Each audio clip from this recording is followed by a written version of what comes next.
Wah, akhirnya sampai juga di Jakarta. Keren juga nih stasiun. Kayaknya terakhir dulu kesini belum begini deh. Sorry mbak, Iya, ganggu bentar ya. ada apa mas? Ya kenalin aku Dava.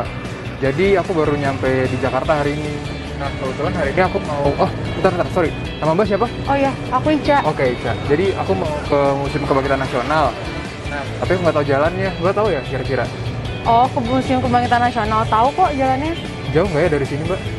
Nggak terlalu jauh sih. Kebetulan aku juga mau ke arah sana. Oh gitu ya mbak? Iya. Oh, berkenan nggak kalau misalnya mbak ngasih tahu jalannya? Boleh aja sih. Boleh ya mbak? Kebetulan kan bareng juga ke sana. Pas banget nih, lagi pingin nyari bahan tugas kuliah, ada temen barengan. Garing juga kan kalau ke museum sendirian. Bangunan Museum Kebangkitan Nasional ini dulunya adalah tempat pendidikan kedokteran Stovia, yaitu Sekolah Kedokteran Bumi Putra.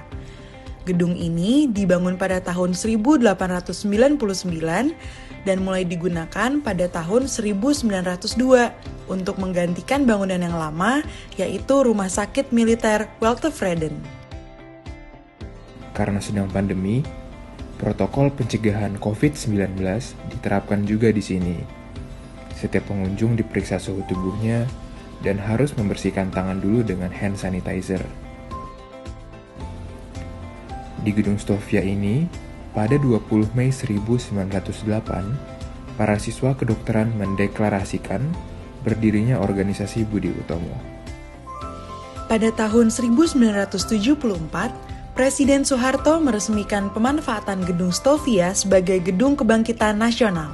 Sedangkan penggunaan sebagai museum baru dimulai pada 7 Februari 1984.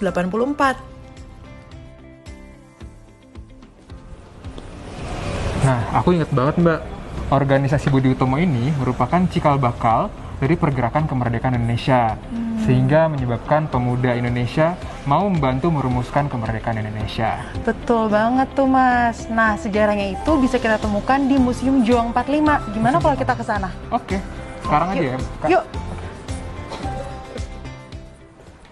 Gedung Juang 45 berada di wilayah Kecamatan Menteng, Jakarta Pusat, tepatnya ada di Jalan Menteng Raya.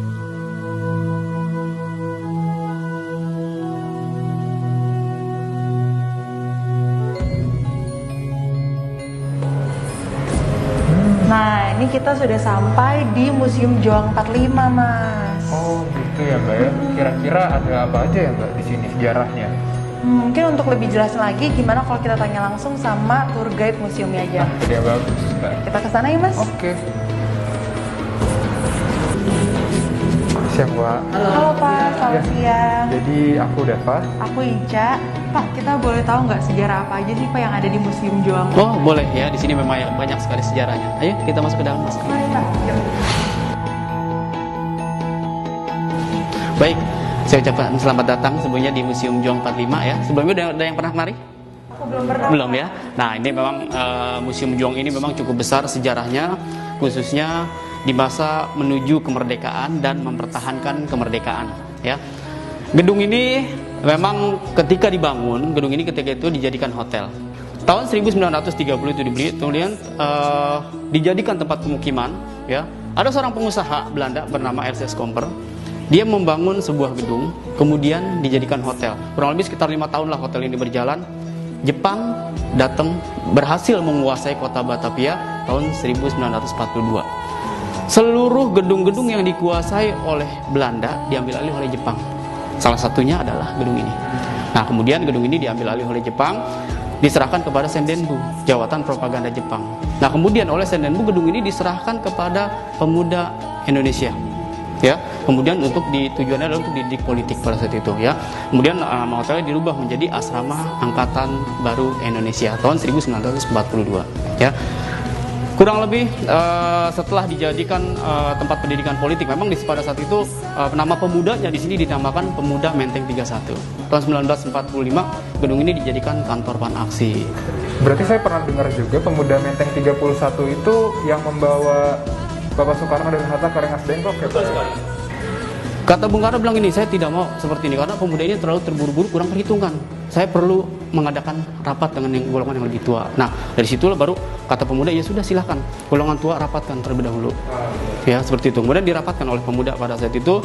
Hasilnya kemudian disampaikan oleh Bung Hatta, disampaikan kepada pemuda bahwa Bung Karno dan golongan tua tidak mau memproklamirkan kemerdekaan karena pemuda pada saat itu kurang perhitungan. Wah, banyak banget nih informasi-informasi yang kita dapat ya Mas ya. Terima kasih banget loh Pak informasinya. Kita sekarang jadi tahu deh cerita sejarah kemerdekaan bangsa Indonesia ini. Sebanyak lagi cerita kalau mau nanti boleh. Siap Pak. Terima kasih Pak. Terima kasih Pak ya.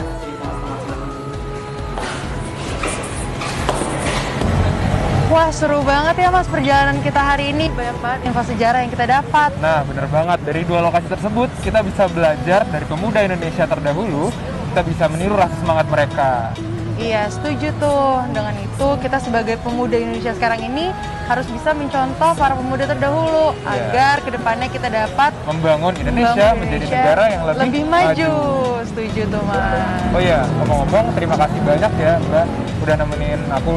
Iya, Mas, sama-sama. Tugas kuliah saya juga akhirnya udah terpenuhi semuanya. Oke, kayaknya kita sampai di sini aja. Ya udah, sampai jumpa ya Mbak ya. Makasih. Iya, sampai jumpa.